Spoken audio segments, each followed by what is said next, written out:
حضور یہ آخری سوال ہے جو مستورات کی طرف سے آیا ہے. جی جی. کیا ایک گناہگار انسان کے نیک ہونے کے امکان ہو سکتے ہیں؟ اس کے لیے کیا عمل اختیار کرنے ضروری ہیں؟ یہ میرا پچھلا خطبہ تھا، اسی موضوع پہ تھا. قرآن کریم میں اللہ تعالیٰ فرماتا ہے کہ اللہ تعالیٰ ہی غفور الرحیم ہے، جو چاہے تو تمام گناہ بخش سکتا ہے. کوئی فکر کی بات ہی نہیں، ہر گناہ بخشا جا سکتا ہے، مگر شرط یہ ہے کہ اللہ تعالیٰ کی طرف جھکو، اس سے مدد مانگو اور پچھلے گناہوں سے توبہ کرو.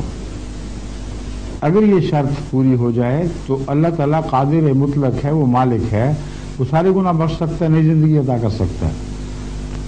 تو پچھلے گناہوں کی بخشش کے لیے اگلے گناہوں سے توبہ ضروری ہے. یہ نہیں ہو سکتا کہ آج گندگی سے منہ ہٹایا، کل پھر اسی گندگی میں منہ مار دیا، وہ پھر زہر کام کرے گا اپنا.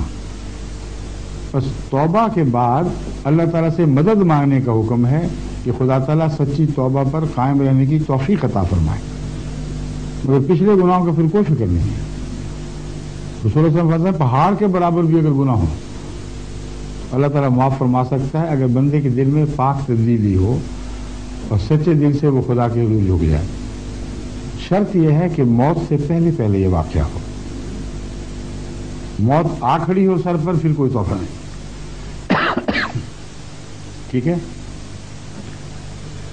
یہ آخری سوال تھا حضور.